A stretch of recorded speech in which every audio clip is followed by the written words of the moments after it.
tell us, Dad, what was your job in the Army Air Corps? I was a bombardier on B-24 high-altitude bombers. We had 10-man crews. They were 4-engine bombers. I was flying in the South Pacific. Uh-huh. Okay, and go ahead. And tell me more about where you were stationed. I was stationed on the island of Morotai. We had a little peninsula on the island, 10 miles long and 1 mile wide with an airstrip on it. And we were the most advanced Allied base in the South Pacific. The nearest other Allied base was 500 miles behind us. And there were 8,000 Japanese on the island of Morotai with us, and there were only 2,500 of us. And there were 80,000 Japanese across the strait on Big Island of 11 miles across the strait on a big island of Halmahera. And we were set out there isolated. And we were there, we flew the longest bomb missions in the world. We were called the Long Rangers. Wow. And we were reached out to interdict shipments of oil and other things from Borneo, mostly, up to Japan. They got 15% of the petroleum from Borneo. Wow. How long was your average flight on a bomb run? 14 to 17 hours. So you'd be in the air for 14 to 17 hours. Right. On your way, you drop the bombs, and then you come back another 14 to 17 hours. No, it's a round trip was about 14 to 17. Oh, okay, total. And the reason we flew the longest missions in the world, we had 4 bomb bays. In 2 of the bomb bays, we carried gas tanks, extra gas tanks, so we could get to our targets and back, which were a long ways away, mostly over water and islands. You were saying, how many islands were you saying that you think there are in the Pacific? Well, looking at the charts, there are so many islands you never heard of, little island chains. Most of them are inhabited.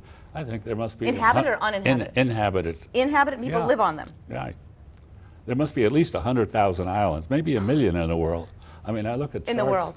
Islands you never heard of. Wow. Thousands and thousands of them, right. With like no name. No, they I have live all, on island number 4. They have all names. They all have they names. do? Yeah. Wow. Huh. Now, I would like to, before we go on, I would like to, like for you to tell our audience what it is that you do now. This all happened 60 years ago, but what have you been doing? What have you done lately? What I'm a have you been lawyer. doing since I'm a then? lawyer practicing in West Los Angeles. So you've had a law career since you came back from... Well, after I went to South college Pacific. and law school, then since then I've been a lawyer. Yes, and actually I'm following in his footsteps. I'm in law school. So I was 13, and he said, I took a typing class, and he says to me, all right, get in the office. And I used a gross of whiteout, and he trained me to be a legal secretary. So I did that while I was pursuing my entertainment career, and he taught me a whole lot about the law, and I finally decided that I was going to become a lawyer. So that's what I'm doing right now. And so, but I would like you to tell us the story of The movies. Oh, yes, the every night was movie night? Every night? Yes. We had, on the islands where I was, we had big amphitheaters, outdoor amphitheaters, and they showed a different movie every night. And every night, everybody went to the movies. And after 10 or 15 minutes, most nights, the audience would start drifting away. And after another 10 or 15 minutes, there'd be like 8 or 10 people in this huge amphitheater. And some nights, everybody stayed for the movie. And some nights? As I say, some nights, nobody stayed hardly. So how long would it take before everybody decided whether they wanted to stay or not?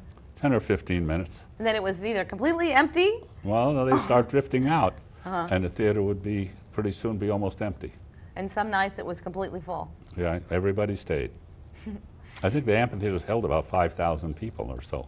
Wow. So all 5,000 decided that movie was not very good and left. Right. Okay. I would like you to tell the story of when you were being trained on a bomb trainer platform.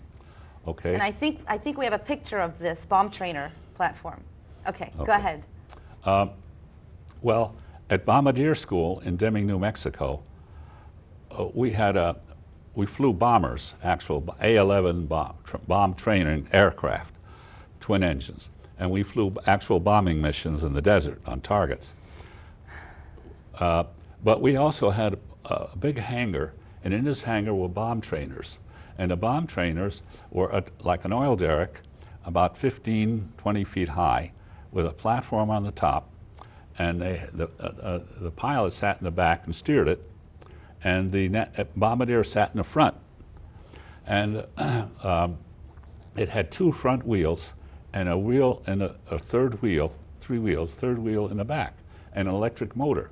And it was a great big thick extension cord hanging down from the ceiling, looped and attached to the motor. Okay, so we used to go on these bomb runs, and there was a little moving target, a target that could be moving or not out there, and we would bomb it, and then had a calculating mechanism, and when the bombs theoretically hit the ground, a little marker would come down and mark the target. Well, one time we were going along this big hangar floor, and I was looking through, and we could tell from the bomb site if we're climbing or not. I was looking through the telescope in the bomb site, and it appears to me we're climbing, but that's impossible. And I look back, and we're taking off. We're climbing, we're gaining altitude. There's no doubt about it. And it's just crazy. This is like an erector set, platform, right? Yeah, it was like that's right, with a no platform. motor? No, it had electric motor, Oh, but no wings, no wings, no propeller. And so it's impossible. This thing can't take off. But I'll go back on my bomb site. It's unmistakable we are actually gaining altitude. So then I looked over the front edge, and sure enough, the wheels were 4 feet off the ground. So I yelled out to the pilot, I said, "Oh my God, we're taking off, jump for your life," and I started down the ladder. And then he saw what was going on, he turned off the motor. What had happened was the big long black cord had got caught under the front corner edge of the platform. And the motor, the rear wheel motor was pushing this up this cord. But I knew it was impossible for this thing to fly, but there it was before my eyes, unmistakable proof we were taking off. So let me ask you, did anybody ever let you live that down? No, I got kidded about it. for years to come? Yeah. Yeah. Okay. Now, I would like you to tell the story of when Danny Kaye would come and entertain. Well, we had, as I said, we had these big amphitheaters. And I think we were on the island of Biak, which was part of New Guinea, near New Guinea. And we had a Danny Kaye USO show was coming. And everybody was very excited. You know, they could bring girls, a lot of good-looking girls and everything, dancers and singers. And so a lot of men fixed brown bag dinners or lunches, and they went down All right, there. lunch and dinner. Yeah, they went down to the amphitheater early in the afternoon to get a good seat. And they brought books and chess sets and stuff, and they were there like for 3 or 4 hours before the show, or 5 hours before the show. What time did they get there about? 3, 4 o'clock. Okay. For a 7, 8 o'clock show, 7 o'clock show. Okay. Right. So, okay, so about an hour before the show or so, the amphitheater was full. There was not a seat left. And at that point, 2 MPs came along. And they said, okay, we have orders to clear out the second row for the commanding officer and his party. Well, nobody would move. Now, How many people were in the second row? I don't know, 20, 30, 40. A big wide row. And now these men were not namby-pambies, these were combat fighters. No milky toast here, huh? They were tough guys. So anyway, nobody would move. So pretty soon about 6 more MPs came along, and they were able to take people out of the row, and as they did, other guys would fill in behind them. Now mind you, if they cleared out the row, there was no place for these men to go. They could go to the top of the hill where you could barely see the stage. So people really the soldiers in the back were really hurling insults at the MPs and yelling at them, and it was really a bad scene. And then pretty soon a whole truckload of MPs, military police showed up with the major in command. And they were determined to clear out this row. Well, so almost a riot. So he was yelling at the people behind the second row that were yelling and carrying on. Were they throwing things? Arrest that man, and arrest that man, and arrest that. And they were arresting these soldiers out of the audience, these airmen and mechanics and stuff, and taking them away in this, putting them in this Army truck. That was one of the greatest injustices I've ever seen in my life. It was so unfair. These poor guys there was no place to sit now. They couldn't see the show from hardly. Anyway. And how often would they have an opportunity to see a show like Very this? seldom. It was the only show that we ever had in my tour of duty. And so, but the ironic part was the commanding officer and his party never showed up. And they were smart, because it's a good thing they didn't, because they would have gotten hit in the back of the head with things. Yeah. I'm sure. Wow. Now, were the soldiers throwing things at the No, MPs? they didn't throw things. Oh. But I remember my pilot and I, Dale Prescott, we were arguing with the major, but I think nothing he could do. He had orders. He had to carry out his orders. Jeez. We were really arguing about how unfair it was and rotten. And if they'd have come there before the show and blocked off the second row, there'd been no problem. But the fools waited until the theater was packed before they came and tried to clear out the row. That was terrible. Yeah, pretty inconsiderate. Right. Now, having watched my father in his law practice for many years, obviously I think he's just a fantastic attorney, brilliant. The man negotiates like nobody you ever saw before. And he just has this... Thank you. You're welcome. I'm serious. He has this ability, just this innate gift of how to, so resourceful. He just thinks of solutions for problems that nobody else can think of. So I think it all started back when you were in the Air Corps. Why don't you tell a story about how you got on the train? About the train? Yes. Okay. Well, I had graduated from bombardier school in Deming, New Mexico. And I think there was one passenger train a day that came through there. Well, I went down to the station with about 1,200 other fresh, new second lieutenant bombardiers that had just graduated. And there were town people there and other people from the base, or soldiers from the base. So there's 200 or 300 people at the station waiting to we had 30 days leave, waiting to take the train back to Southern California, where most of us had come from. So the train pulled into the station to stop, and the conductor they had those split doors on those trains. He opened the top half and he said, "I can't take any passengers on this train, is overloaded already. People are standing in the aisles. I can't take you out." So the guys in the front were arguing with him. Well, I said to my buddy, I said, you know, even if he lets a few on, we're not going to get on, because we're back here in the middle of the pack. So I said, come with me. So we ran the full length of the train, carrying our suitcases, flight bags, and ran around. How long was that? How many cars? Well, it was quite a long train. Really? So we ran the length of the train and ran to the other side of the train. And we saw one car had the top half of the door open.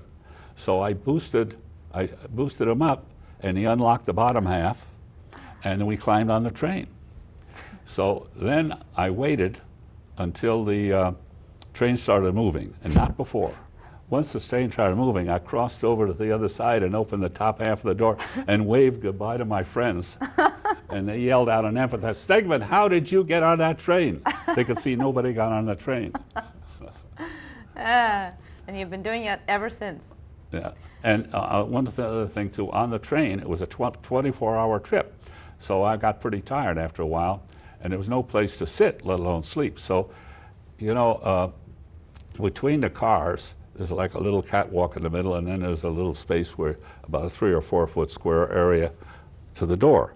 So I laid down, curled up, and went to sleep in there. But as soon as I fell asleep, my legs would stretch out.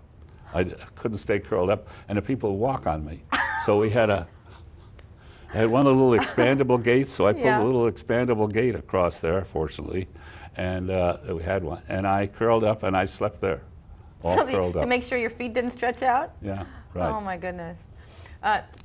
Tell me about when you came home from the war, you had a canvas bag that had your belongings in it that you wanted to take home with you. And tell us about... It was a flight bag. It was made, and I had flown 100,000 miles with this bag, and it had my serial number and my name. So you had it with you the whole time you were there? Right, from the time I left the States. And it had my name and my serial number stapled, stenciled on the side of it. and on both sides, and it was frayed and worn. So I went to be separated from the service. And my final stop was, there was a sergeant there to turn on our GI equipment. And so whatever I had, I turned in.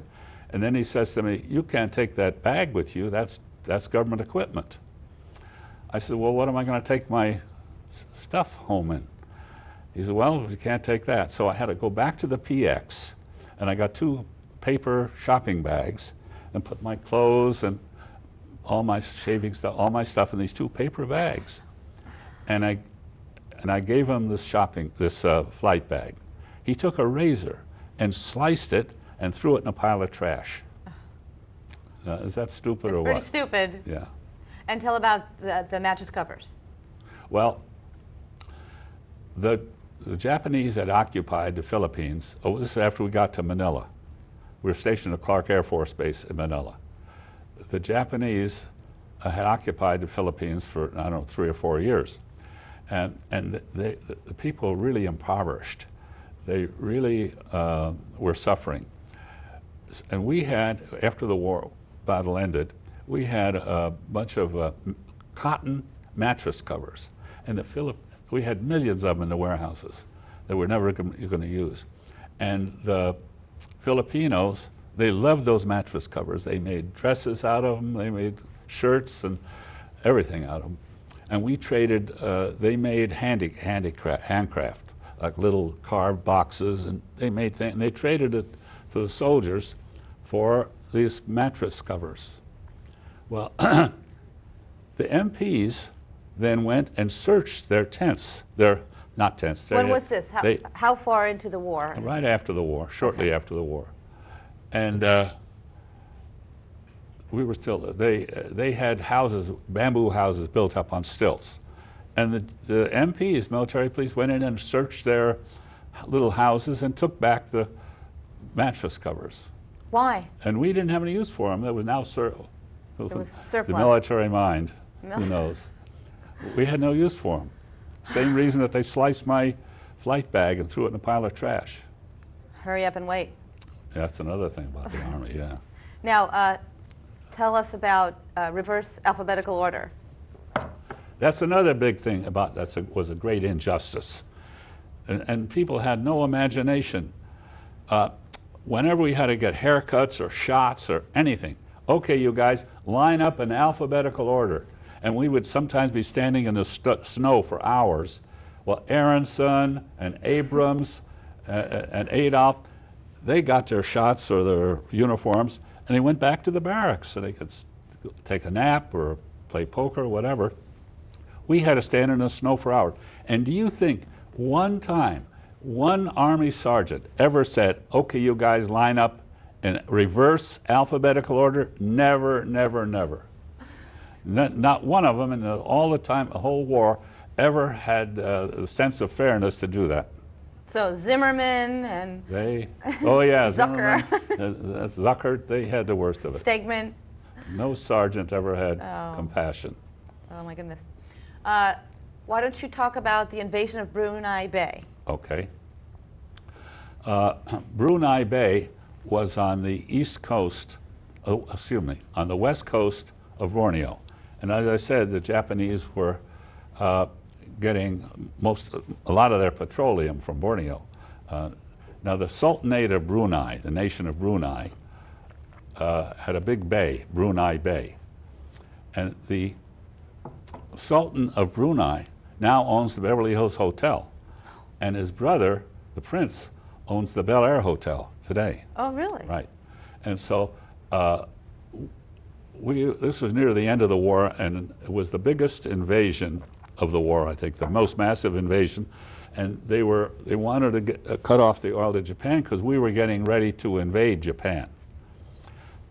So it was really something. And so for 3 weeks, when we flew in, a bomb group was coming out, and we came out, a bomb group was coming, and we bombed Victoria Island and a peninsula there jutting into Brunei Bay for 3 weeks. And the last 3 days, they had a row of destroyers, behind them a row of cruisers, and behind them a row of battleships. And we could see them, that they were broadside shooting their cannons at the landing zones. And you could see the smoke coming out of the barrels. Boom, boom.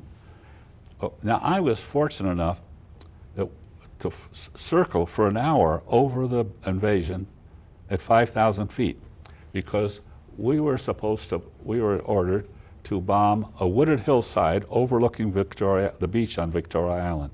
And we were going to have fragmentation bombs into the wooded hillside to knock out Japanese small arms fire to the landing, would be used against our landing troops. And from 5,000 feet, there were supply ships as far as the eye could see in the ocean. Hospital ships, oil tankers, supply ships. And then when the landing took place, first they had a row of fixed rocket launching ships. And when they first got to range of the beach, the rockets would go boom, boom, boom. And the cruisers, the destroyers, and the battleships are shelling, and they got P-38 strafing on the deck, and B-25 and B-26 bombers bombings, and B-24s bombing from high altitude. And all this was going on during I was watching this invasion. It was mind-boggling to watch it. And so afterwards I was told not one American soldier died on this invasion. One guy did from a heart attack, but that was all. And so it was quite an awesome spectacle to watch all this firepower. And it was one thing that happened is I was suspected of dropping a bomb on MacArthur's flagship, the stern of and killing 9 sailors.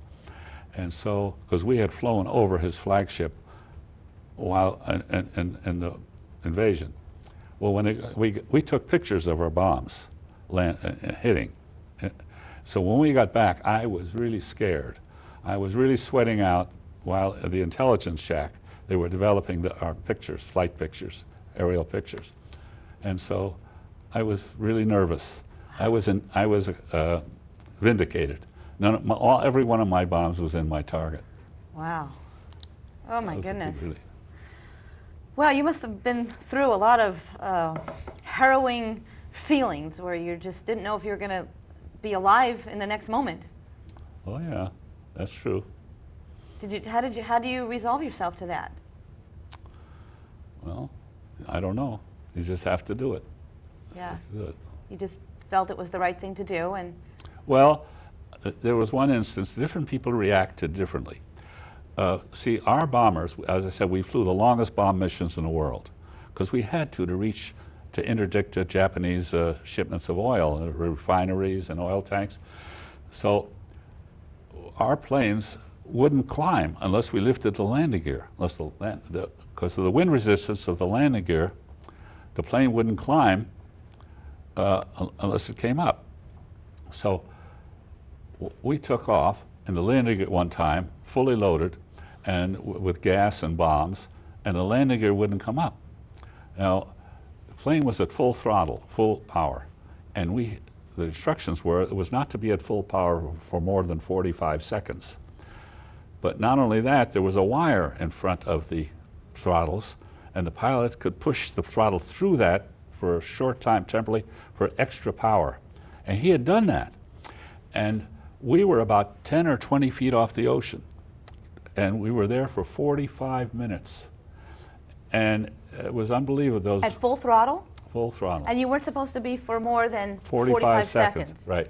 And I knew that if one engine quit under that stress, we'd go right in the ocean.